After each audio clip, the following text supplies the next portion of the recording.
me empiezan a decir así, a cortar.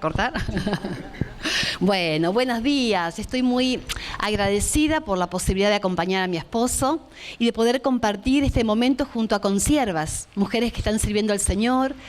Y la verdad que es un privilegio poder estar junto a ustedes. Daniel siempre, cada vez que ha regresado, me ha compartido la bendición que ha sido compartir con ustedes, ver lo que el Señor está haciendo. Y la verdad que les debo mis respetos a cada una de ustedes que acompañan a sus esposos o están involucradas en el servicio. Estamos todos en la misma dirección y es hermoso poder estar en esa empresa que el Señor nos ha concedido. Vamos a orar, que el Señor nos hable a cada una. Señor, gracias por este grupo precioso de mujeres. Señor, estamos acá porque te servimos, porque te amamos, pero somos frágiles y débiles, Señor. Necesitamos de tu voz, de tu desafío, de tu poder para poder seguir haciendo la obra hasta el último suspiro. Ayúdanos a recordar, Señor, nuestro compromiso y poder honrarte a través del desafío que nos das de invertir en vidas, acompañando a nuestros esposos, acompañando a los líderes de cada ministerio, que seamos fieles en aquello que tú nos encomendaste. Pedimos tu obra y tu dirección en este momento.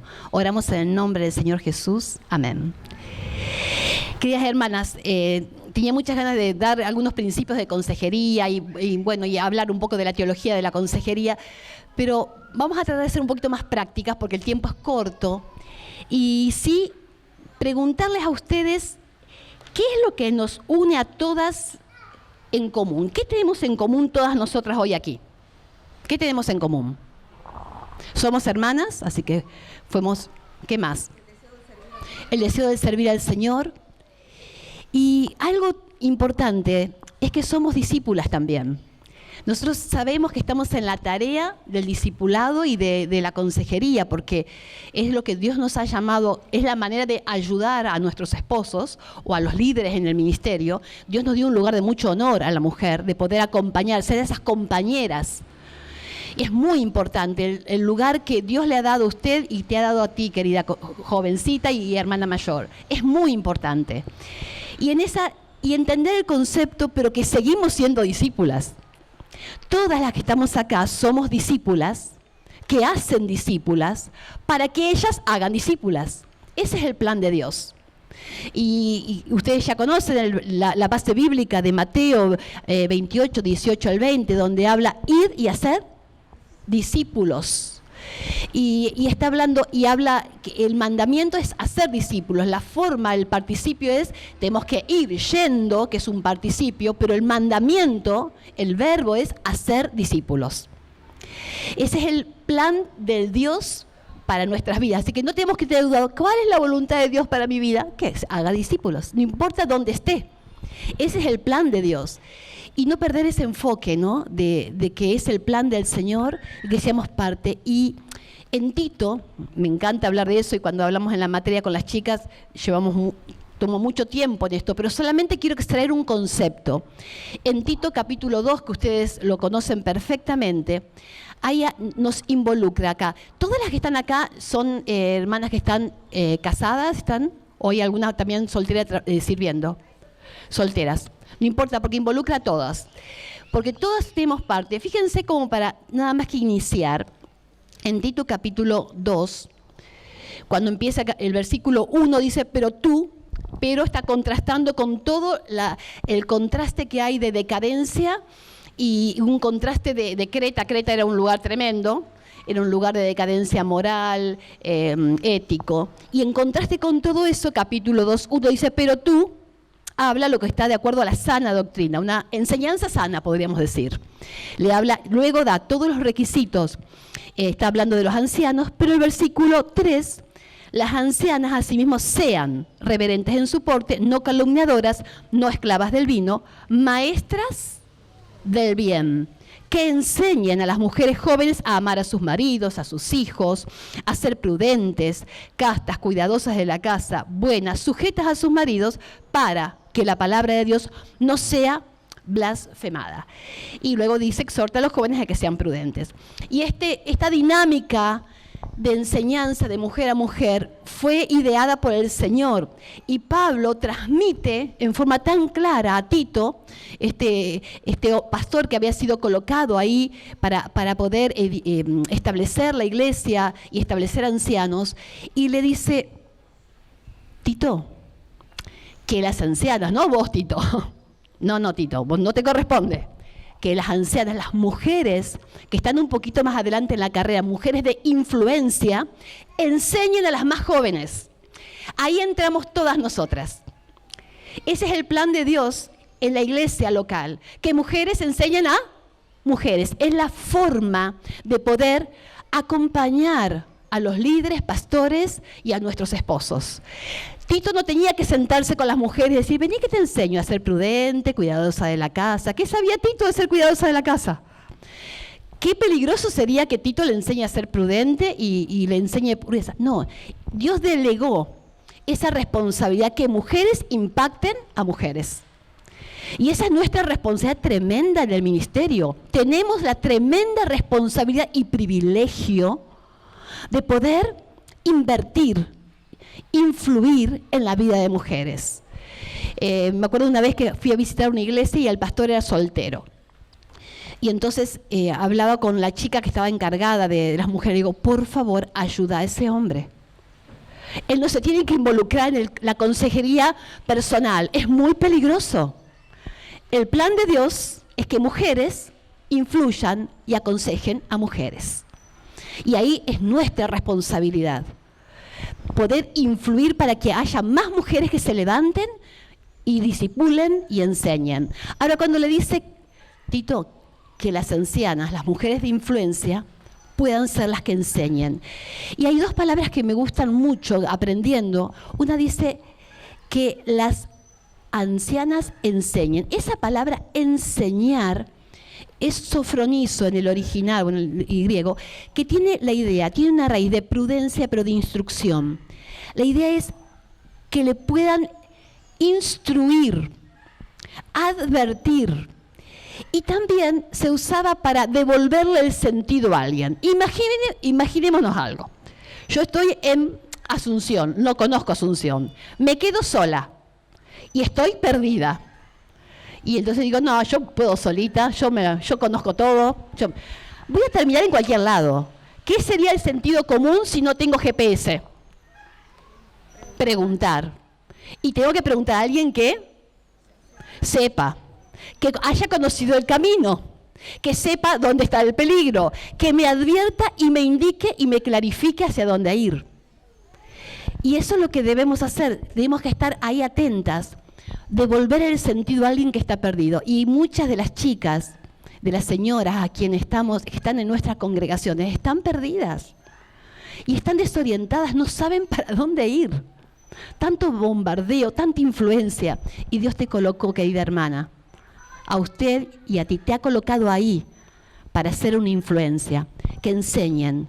Y Dios nos ha dado, porque el discipulado y aconsejamiento que van de la mano, porque el discipulado es como que vamos en un río, en un bote y estamos yendo hacia una dirección. La meta todo es que todos lleguemos a ser conformes a la imagen de Cristo, que Cristo sea glorificado y llevar a todo hombre a la madurez. Y a la mujer, ¿no? Es genérico.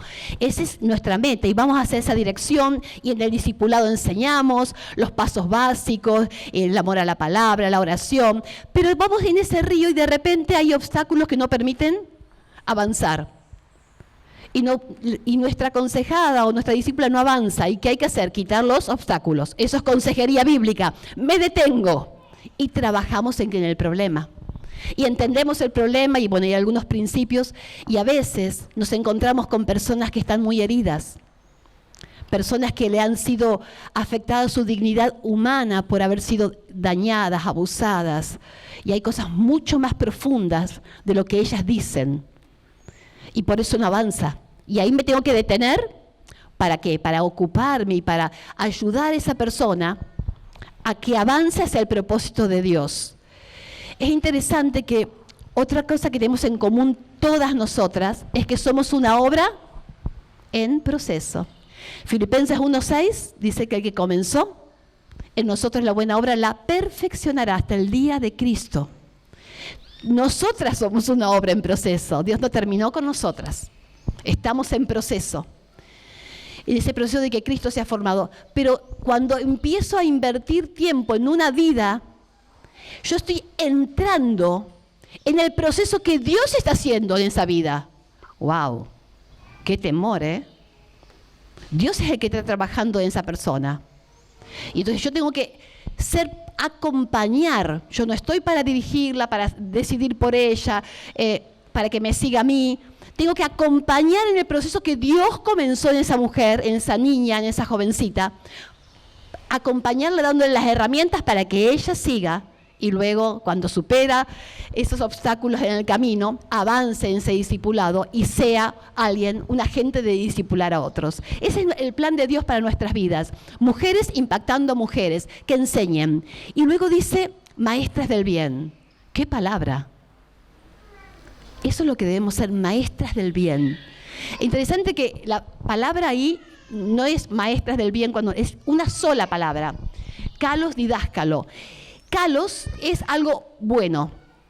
Y didáscalo, ustedes van a relacionar esa palabra con ¿qué palabra relacionan en español? Didáscalo, didasca. ¿Con? Didáctica. Está hablando de que las mujeres, estas que van en la carrera un poquito más adelante, estas mujeres de influencia, deben ser mujeres que enseñen todo lo que es beneficioso y bueno para la vida. Esa es nuestra responsabilidad. Un acompañamiento integral. ¿Qué responsabilidad? Bueno, de Tito es para estudiar un año entero, ¿no es cierto? Todo esto, cada palabra, eso se han hecho estudios muy profundos. Simplemente es recordar lo que ustedes ya saben, hermanas. Pero el Señor me ha puesto en el corazón yo también quiero reafirmar ese compromiso con el Señor. De recordar qué es lo que Dios me ha pedido. Porque a veces estamos tan bombardeadas o a veces cansadas y perdemos la prioridad del enfoque de lo que Dios me está pidiendo. Y nos enredamos en tantas cosas y no hay que perder lo prioritario. ¿Qué es lo que Dios me pide? Porque de esa forma soy compañera de mi esposo. De esa manera voy a aliviarle las cargas, haciendo lo que él no puede hacer y tampoco debería, que es el trabajo personal con las mujeres. Y que nosotras como mujeres seamos ese agente, ese medio de poder reproducir discípulas. Y que no perdamos esa visión de mujeres impactando mujeres para la gloria de Dios, acompañándoles. Porque esa es, en un sentido, es el mandato del Señor, es lo que se nos fue confiado. Pero también hay una manera de hacerlo, hay una manera. Y vamos a leer juntas, le voy a pedir que una lea por favor Colosenses 3:16, otra que me lea por favor Romanos 13:14, no, 15:13, perdón, o 15, 13 y 14, Romanos 15, 13 y 14. Y después vamos a ir al ejemplo de Cristo para ya concentrarnos en eso.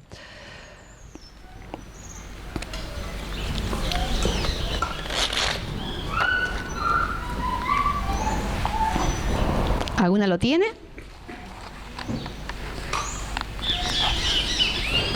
Colosenses 3:16. Sí. La palabra de Cristo mora en abundancia en vosotros, enseñándoos y exhortándoos unos a otros en toda sabiduría, cantando con gracia en vuestros corazones al Señor, con salmos e himnos y cánticos espirituales. Muy bien, muchas gracias. Y Romanos 15:14. Pero estoy seguro de vosotros, hermanos míos, de que vosotros mismos estáis llenos de bondad, llenos de todo conocimiento, de tal manera que podéis amonestaros los unos a los otros. Muchas gracias. Y el versículo anterior, el 13, ¿me lo podés leer también? Y el Dios de esperanza os llene de todo gozo y paz en el creer, para que abundéis en esperanza por el poder del Espíritu Santo. No. Ahí habla un poco de la manera, cuáles son los requisitos para que nosotras seguir haciendo esa tarea que Dios nos dio. Y aquí hay algunos elementos fundamentales. El último que leyó la hermana es dar esperanza, pero para mí es el primero. Tenemos que ser agentes de esperanza. La gente no tiene esperanza.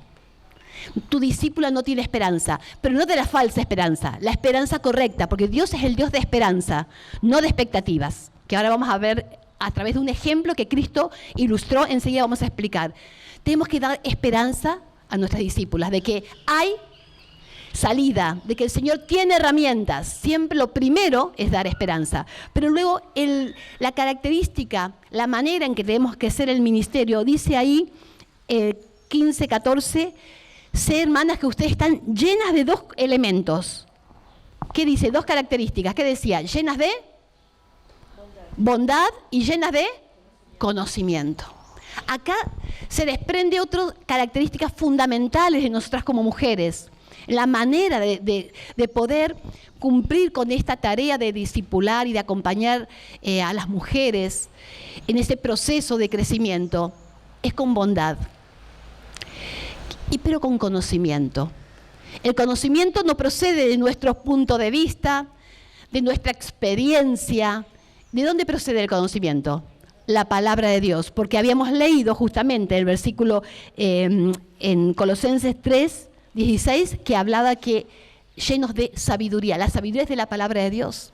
Y dice Primera Tesalonicenses 3:14, que la palabra actúa en vosotros los creyentes. Cuando damos la palabra, esa palabra es que produce algo. Tiene poder la palabra de transformación. Por eso cuando damos la palabra, estamos dando la herramienta para que esa mujer, esa niña, esa jovencita sea transformada. Entonces, no damos nuestros consejos personales, nos tenemos que cuidar mucho de nuestros criterios y decirle, porque mi experiencia, sino darle la palabra de Dios.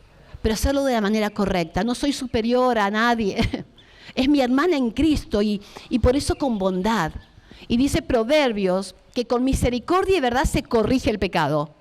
No me debe faltar misericordia ni me debe faltar verdad. La verdad de la palabra de Dios, pero la misericordia. Qué importante es hacer ese ministerio con mucho respeto hacia mi hermana en Cristo que Dios me permite discipular. Debo verle con mucha honra. No es que soy superior por ser esposa de pastor o misionero, es mi hermana en Cristo y yo entré en la obra que Dios está haciendo. ¡Wow! ¡Qué temor, eh! Entré en el proceso que Dios comenzó en la vida de esa mujer. Dios me permite y lo debo hacer con respeto y debo cuidar su dignidad. Y debo, sí, exponer y ayudar a que ella vea a través de la palabra cómo está su corazón. Le doy las herramientas. Qué privilegio, pero qué responsabilidad y qué temor. Y muchas veces me he equivocado. Y a veces no lo he hecho con amor. Y a veces no lo he hecho con ese respeto que debo tener hacia mi hermana. Y que el Señor nos ayude a tener estos elementos, estas condiciones para hacerlo a la manera, y me gusta mucho pensar en lo que Pablo en 1 Tesalonicenses 2:11 es un ejemplo, porque dice, a ver, vamos a leerlo rapidito. 1 Tesalonicenses 2:11, la forma y el modo en que trataba a los creyentes. 2:11.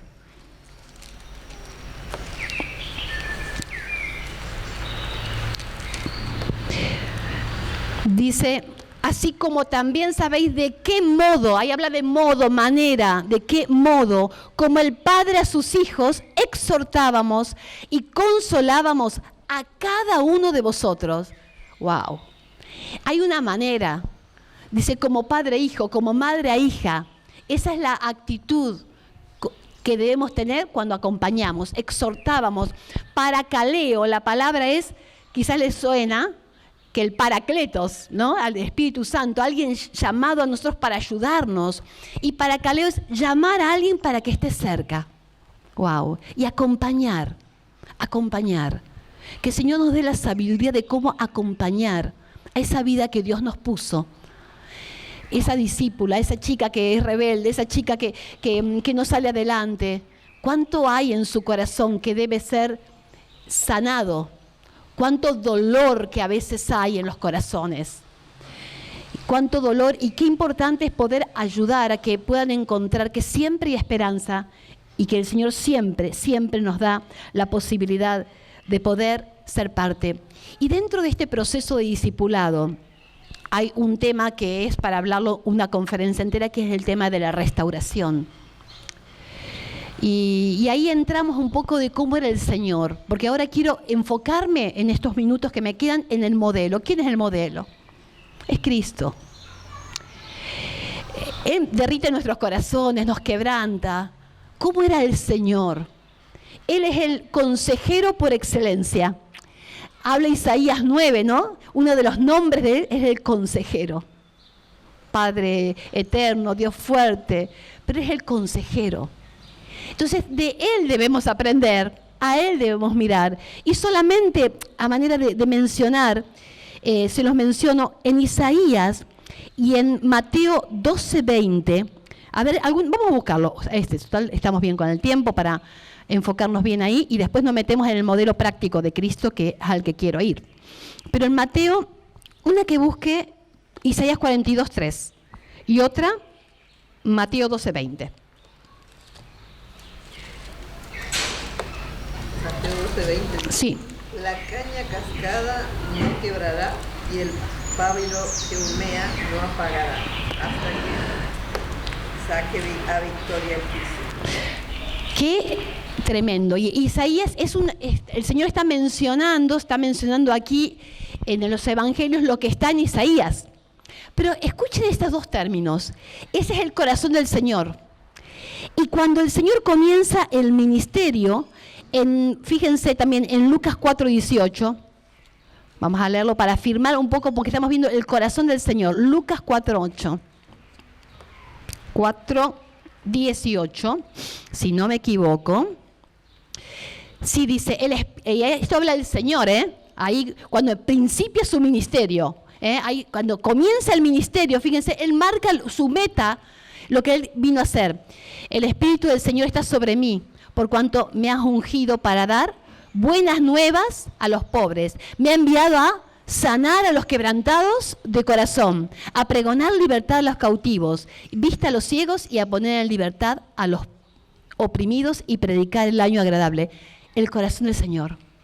Y luego, está hablando que Él vino a sanar, hay corazones quebrantados y dolidos. Claro que el pecado es lo que destruye y rompe los corazones. Y hay tantos corazones dolidos por el pecado y Cristo restaura. Pero también el Señor sabía que había muchos con dolores, con corazones rotos. Y nosotros tenemos que seguir su ejemplo, es nuestro modelo. Y tenemos que ser sensibles a las necesidades de nuestras hermanas que están al lado nuestro, porque hay mucha gente con corazón roto. Pero ahí dice, en cuanto a restaurar, que es el ejemplo de Cristo, dice, no quebrará la caña cascada, ni desechará el pábilo que humea. Dos elementos que nos ayudan a entender. Una caña cascada, una caña, se usaba, tenía múltiples usos la caña, pero la caña no era algo caro. No era de mucho dinero. Entonces, realmente, si vos tenés una caña que lo usás a veces para ir por los lugares escarpados, por los lugares, terrenos incómodos, lo usabas como tipo bastón, digamos, tenía muchos usos. Pero cuando la caña estaba cascada, es decir, rajada, por ahí no cumplía el propósito más fácil que era, la tiro, la desecho y consigo una nueva, así por todos lados caña. Pero dice que Él no va a tirar o a desechar la caña cascada. Y eso es muy interesante. Y el otro ejemplo es, ni va a desechar al pábilo que humea. El pábilo es la mechita, esa mecha que se ponía para las lámparas. Pero cuando no está limpia, ¿qué pasa con ese pábilo, con esa lámpara? Humea, molesta, te hace picar los ojos, no alumbra bien. Es un fastidio. Y entonces no es algo tampoco tan caro, se tira y listo. Pero el Señor, fíjate esos dos ejemplos que nos hace pensar en lo que es restauración. Quizás en tu congregación hay muchas cañas cascadas y muchos pábilos que humean. Hay chicas que están como lastimadas, heridas, o quizás perdieron su utilidad, porque están rajadas. Y a otras que molestan, porque humean. Pero el corazón del Señor es tan distinto al nuestro. Lo que hace es restaura, repara, no desecha. ¿No te quiebra el corazón pensar que ese es el corazón del Señor? Y a veces vemos a alguien que está, pues ya no sirve, ya está, ya la arruinó. No, el Señor tiene otra mirada, una mirada de restauración por el que está roto. Y quizás hay mujer o una niña que está humeando y te molesta. No hay, digamos, seamos sinceras, somos todas siervas. ¿No hay gente que te molesta? Otra vez lo mismo y te fastidia. A mí también. Pero el Señor tiene otra mirada. ¿Qué hace? Ese pábilo, en vez de desecharlo, lo limpia. ¿Para qué hay que limpiarlo? Para que siga cumpliendo el propósito por el cual tiene y siga siendo luz. Y el Señor quiere que entendamos su corazón de restauración. Que aprendamos a restaurar vidas rotas. A ayudar a que esa chica que está humeando y tira humo se limpie y siga cumpliendo el propósito. Porque restaurar, el principio de restauración es recuperar la utilidad al que la perdió. Por eso dice Gálatas, hermanos míos, Gálatas 6. Si ustedes son espirituales, ¿no? Está hablando. Si algún hermano ha cometido alguna falta, ustedes que son espirituales, restáurenle, pero con espíritu de mansedumbre. No sea que tú también seas tentado a decir, hoy por ti, mañana por mí. Hermana, nos vamos a restaurar unas a otras. Porque caídas, no hablo de caídas tremendas, pero hay tremendas y no tremendas. Pero, hermanas, no siempre estamos pum para arriba. Hay faltas, hay caídas, hay debilidades. Y voy a necesitar que mi hermana me restaure. Entonces, qué importante es hacerlo con delicadeza, con mansedumbre y con mucho cuidado. Hace 2 meses mi madre se fracturó. Nunca le pasa nada hasta que le pasó. Y ahí entendí un poquito, presté un poquito más atención a lo que es la restauración, porque te habla el término médico utilizado, catartizo que es reparar lo que está roto, restaurar, componer, recomponer, pero el propósito es volver a la utilidad. Mi madre cuando se fracturó, le colocaron un yeso, y ahí comenzó el principio de restauración. Y ahora ya sus huesitos están soldados. Entonces dijimos, ya está, listo. No está nada listo. El proceso es largo, mucho más de lo que imaginé, porque hay que hacer rehabilitación y la inflamación sigue y entonces ahora hay que hacer que se fortalezcan sus músculos y el proceso es largo, hay una remodelación, tiene que volver a apoyar el pie, camina de nuevo. Fisioterapia, y está justamente con una fisioterapeuta en este momento. Hoy ahora a las 10 de la mañana está mi hermana reemplazándome y está con una fisioterapeuta para lograr ese objetivo de que recupere la utilidad su pierna. Y entonces a veces decimos la restauración, alguien cayó, bueno, que pida perdón, ya está, perdona y listo, eso es lo que tienes que hacer. Ese es el comienzo. El perdón es el comienzo de la sanación y el comienzo de una restauración. Pero hay que acompañar, el proceso es largo. Hay que renovar la mente, hay que entender lo que pasa por su corazón. Qué delicadeza y qué importante es intervenir oportunamente, porque hay dolor. Cuando hay fractura hay dolor. Y tengo que ser cuidadosa, oportuna. Que el Señor nos dé ese entendimiento para que nuestra hermana recupere la utilidad. Qué importante hacerlo con mansedumbre, hacerlo con mucho temor de Dios, pero que esa lámpara vuelva a brillar, que esa pierna o ese brazo vuelva a ser utilizado para la gloria de Dios, porque ese es nuestro ministerio, hermanas, restaurar. La Biblia habla mucho de restauración, pero quiero ver el modelo de Cristo. Vamos a mirar juntas, ahora sí, abramos juntas en Lucas capítulo 24.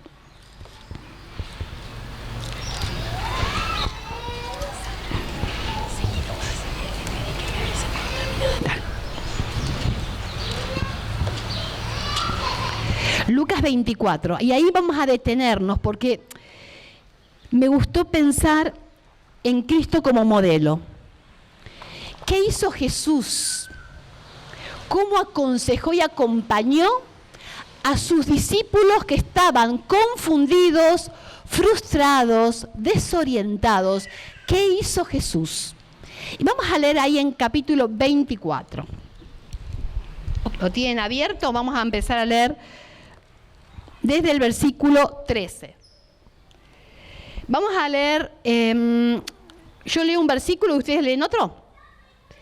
He aquí, 2 de ellos iban el mismo día de la resurrección era, aunque ellos no estaban conscientes de eso, a una aldea llamada Emaús, que estaba a 70 estadios de Jerusalén. ¿Otra que pueda leer? E iban hablando entre sí de todas aquellas cosas que habían acontecido. Y sucedió que mientras hablaban, discutían entre sí, y Jesús mismo se acercó y caminaba con ellos. Otra. Mas los ojos de ellos estaban velados para que no lo conociesen. 17. Y les dijo, ¿qué pláticas son las que tenéis entre vosotros mientras camináis? ¿Y por qué estáis tristes? Respondiendo uno de ellos, que se llamaba Cleofas, le dijo, ¿eres tú el único forastero en Jerusalén que no ha sabido de las cosas que en ella han acontecido en estos días? Y ellos le dijeron, es un nazareno que fue varón profeta, poderoso en obra y en palabra delante de Dios y de todo el pueblo. Y cómo le entregaron los principales sacerdotes y nuestros gobernantes a sentencia de muerte y le crucificaron. Pero nosotros, marquen este versículo, pero nosotros esperábamos que Él era el que había de redimir a Israel, y ahora, además de todo esto, hoy ya es el tercer día que todo esto ha acontecido. Después vamos a seguir con el resto del capítulo, pero quiero introducir esta parte porque es muy interesante ver qué hizo Jesús. Jesús se acerca a estos discípulos, los discípulos de Emaús. Ellos iban caminando y lo que leímos que hacían, iban hablando, platicando, es el término que usa la plática, la conversación. Ellos iban caminando, pero ellos, ¿cómo iban? Ellos estaban confundidos y mal. Y Jesús hace algo que debemos hacer y seguir su ejemplo. En primer lugar, se acerca, dice. Así dice. Y Jesús, sucedió que mientras hablaban y discutían, Jesús se acercó y caminaba con ellos. Dos lecciones importantes. En el discipulado, en la consejería debemos acercarnos y caminar con ellas. Y a mí me impacta ver el Señor. Se acercó y caminó con ellos. Y Él nos va dando pautas de algunos principios de consejería que son importantes. La cercanía. Porque de eso se trata. Jesús, cuando llamó a sus discípulos, los llamó para que estuviesen con Él y luego enviarlos. ¿Se acuerdan? Eso es discipulado, estar. Pero se acercó, caminó con ellos y comenzó a hacer algo. El consejero por excelencia comenzó a hacer preguntas. Las preguntas son claves y comienza, versículo 9, y les dijo, ¿qué pláticas son estas que tienen entre vosotros mientras caminan? Y fíjense qué pregunta sigue. ¿Y por qué están tristes? Las preguntas son claves para poder acompañar a las personas en una consejería bíblica. La sabiduría son llaves que te permiten llegar a las necesidades más profundas de una vida. No son preguntas interrogatorias para que se sienta incómoda. Son preguntas para clarificar y para entender realmente lo que ella está viviendo. No solamente porque yo tengo que entender, porque al hablar ella misma comienza a entender lo que está dentro de su corazón y expresarlo. Es tan sano esto. Jesús hizo en el Nuevo Testamento unas aproximadamente 307 preguntas. ¿No son importantes las preguntas? Se acercó, caminó y comenzó a hacer preguntas. Ese es el método de consejería. Saber hacer preguntas apropiadas. ¿Para qué? Para que la persona pueda expresar lo que hay adentro. Y Jesús se acerca, camina y le dijo, ¿por qué están tristes? Le dio la oportunidad que expresen su dolor y su tristeza. Y a veces en nuestro ámbito, alguien está mal, no estés triste, no llores, todo para bien, memoriza este versículo, como una píldora se lo damos. Vamos, hermana, aprendamos a escuchar. Aprendamos a escuchar.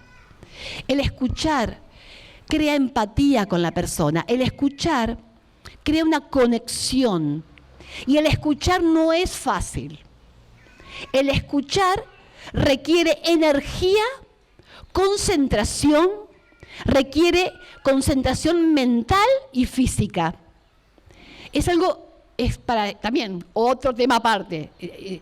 A las alumnas le pido yo a una consejera también profesional que les enseñe lo que es la escucha activa. Es todo un tema. Pero qué importante es aprender a escuchar. Es una habilidad adquirida. Porque ¿qué nos pasa, hermanas? Seamos sinceras. Nos empieza a hablar la mujer o la chica, y en nuestra mente, ¿qué estamos haciendo? ¿Qué elaboramos en nuestra mente? La respuesta. Ya estamos pensando, o estamos pensando, sí, a mí también me pasó lo mismo, bla, bla. Y entonces no escuchamos absolutamente. La escucha activa implica que todo mi ser es una habilidad adquirida, me concentro en ponerme la atención en cada palabra que me está diciendo, porque es escuchar para entender, no para cambiarla. Quiero primero entenderla, quiero entender, escuchar para entender, es activo. Y en toda mi postura corporal. Imagínate, viene a hablar alguien conmigo, ¿no? Estamos hablando ahí con Dolly, bueno, vamos a decir con una alumna, y viene a hablarme y entonces me está contando algo que le pasó, y yo digo, ajá, y miro a ver el mensajito, ajá, sí, sí, miro el reloj. ¿Qué le estoy comunicando? Que lo que me dice no tiene importancia. La escucha implica a una postura física. Ay, habla del Señor en el Salmo, creo 116, que dice que el Señor se inclina para oírnos. Ay, el Señor se inclina para oírnos. El Señor, ¿no te humilla eso? Que el Señor se inclina, habla de una postura corporal. Cuando alguien, hermana, nos habla, debemos entrenar nuestro cuerpo, nuestra mente para concentrarnos. Inclinate hacia adelante. Hacer contacto visual. Mira sus gestos. Clarifica. Fíjate lo que hizo el Señor. ¿Qué pláticas? Dice. ¿Por qué están tristes? Pero luego, versículo 19, y él dijo, pero no sabés de las cosas que sos el único forastero que no sabe, de las cosas que han acontecido. ¿Y qué hace Jesús? Otra pregunta. ¿Qué le dice? ¿Qué cosas? Clarificar. Y a veces damos por entendido y suponemos que lo que la persona está viviendo es eso. Ya hicimos un diagnóstico, así, súper rápido de lo que la persona tiene. Nada que ver. Quizás el problema es otro, pero nos apuramos. Todo hombre sea pronto, dice, para oír. Que el Señor nos dé esa calma. Yo soy bastante acelerada. Ya verán cómo hablo, soy acelerada. Pero el Señor me ha quebrantado a aprender, baja un cambio. Es muy importante lo que la persona está diciendo. Escuchá, pero clarificá. ¿Qué quisiste decir? Porque a veces un término no es lo mismo de lo que nosotros entendemos. Interpretar lo que está diciendo. ¿A qué te referís cuando decís que te trató mal tu esposo? Diciendo cualquier cosa. ¿A qué te referís? Por ahí te dijo, o te destrató, ¿qué es? Porque a lo mejor el término no es lo mismo que yo me estoy imaginando. Por ahí habla de un golpe físico. Por ahí no sé, yo tengo que clarificar. ¿Qué cosas? El hecho de las preguntas ayudan a que las personas se expresen.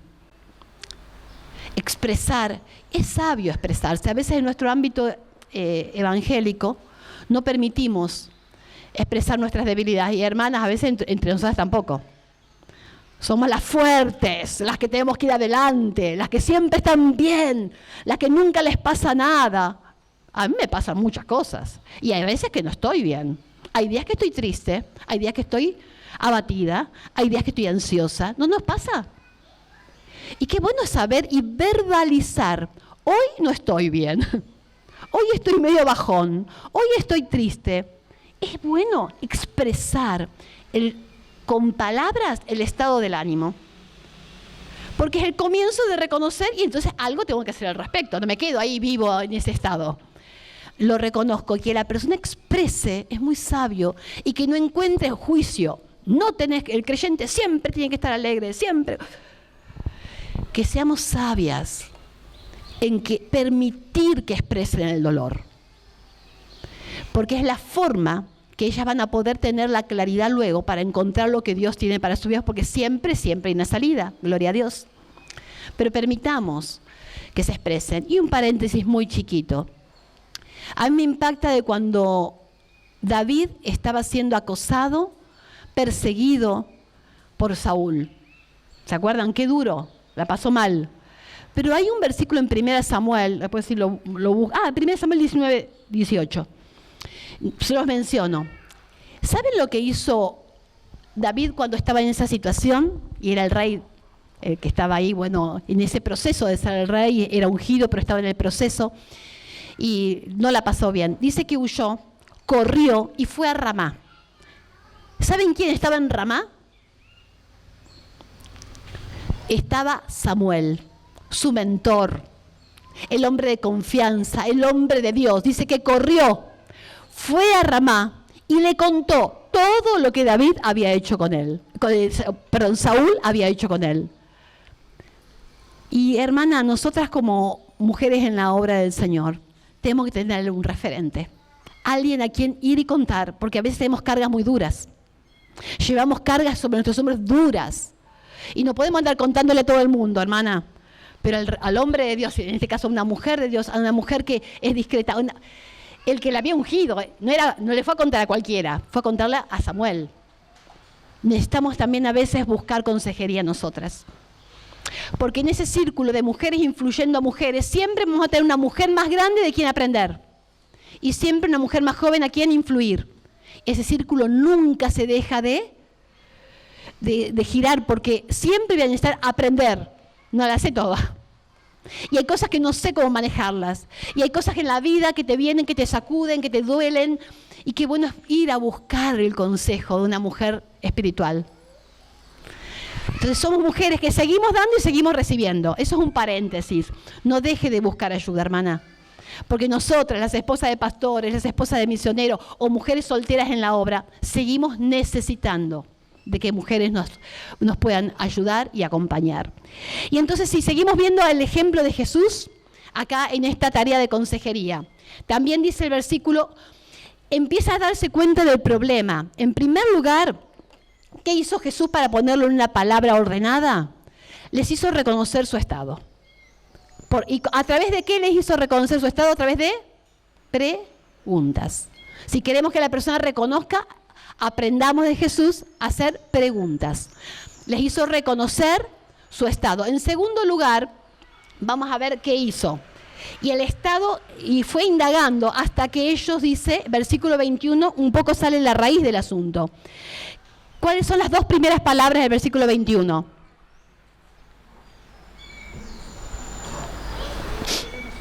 Pero nosotros esperábamos. Ahí está. ¿Qué esperaban ellos? Ellos esperaban el reino, que Cristo venga y reine y solucione todos los problemas políticos, sociales. Ya no querían ser esclavos de Roma y entonces se frustraron porque su Señor fue crucificado y ya no sería el rey. Tenían una expectativa. Esperaban que Cristo sea el que reine ahora y estaban desenfocados y tristes. Esperábamos, dice, que Él sea el que venga a redimir a Israel y además de todo esto, estaban con expectativas. Cada mujer con la que te cruzás, y usted hermana y yo hermana, tenemos muchas expectativas. Expectativas de cómo deberían ser las cosas. Esperamos de las personas, esperamos de las cosas, esperamos del ministerio, esperamos de nuestros hijos. ¿No tiene expectativa, hermana? Sus discípulos, de nuestros esposos, de cómo deberían ser, de cómo... Y las expectativas generalmente nos llevan a la frustración. Las expectativas no es igual que esperanza. La expectativa se basa en lo que yo quiero y deseo. Entonces ahí llegó el Señor al punto, ¿no? Hizo preguntas y les hizo reconocer de que ellos tenían expectativas. Pero el Señor quiere que cambiemos para ser mujeres de esperanza. ¿Y qué hizo Jesús para poder cambiar? Y ya vamos terminando, ¿no? Hizo algo muy importante. Les recordó la palabra escrita. En primer lugar, les hizo reconocer su estado. En segundo lugar, les recordó la palabra escrita. Porque empezó a caminar y dijo, y comenzando, dice, desde Moisés, siguiendo por todos los profetas, le declaraba en las escrituras lo que decían de él. Y se decían uno al otro, ¿no ardía nuestro corazón mientras nos hablaba en el camino, cuando nos abría las escrituras? Y volvieron a Jerusalén y contaban todas las cosas que les habían acontecido. Primero les hizo reconocer su estado. En segundo lugar, les recordó la palabra escrita. Eso es nuestra función. Que reconozcan, quizás hay expectativas, que sean mujeres de esperanza y no de expectativa. La expectativa está basada en mis deseos, la esperanza en la palabra de Dios. Por eso abrió, dice, les abrió, no es que tenía, sino que les empezó. Jesús tenía memorizada todas estas cuánto contenido. Caminó con ellos y comenzó a darles la palabra. Y eso es lo que tenemos que hacer. Hacer preguntas, pero después caminar con ellas y darles la palabra. Y eso produjo que el corazón, dice, comenzó a ¿qué? Arder. No ardía nuestro corazón. Y eso les hizo que puedan reflexionar sobre verdades profundas y recuperaron el rumbo. Y volvieron donde tenían que estar, fueron a Jerusalén otra vez. Y quizás tu aconsejada, o quizás usted misma, hermana, o vos, hermana querida, estás con expectativas y frustrada. Por expectativas que nos hicimos de la vida, del ministerio, del esposo, de situaciones. Y hay frustración. Y el Señor dice, la única manera es recordar la palabra, porque la palabra actúa. Y la esperanza se recupera cuando pensamos en el Señor, porque la esperanza está basada en lo que Él es y en lo que Él promete, no en nuestros deseos. Y la mejor manera de acompañar a nuestras aconsejadas a que recuperen la esperanza es darle la palabra escrita.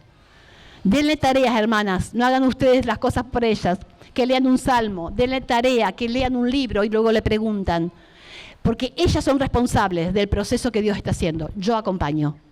La obra es de Dios, yo acompaño el proceso, pero tu aconsejada o tu discípula es responsable de la respuesta que va a tener. Que el Señor nos ayude en esta tarea. Esto es para dar mucho y mucho, pero dimos una pincelada para ver a Cristo de nuestro ejemplo. Es nuestro consejero por excelencia. Que el Señor las bendiga.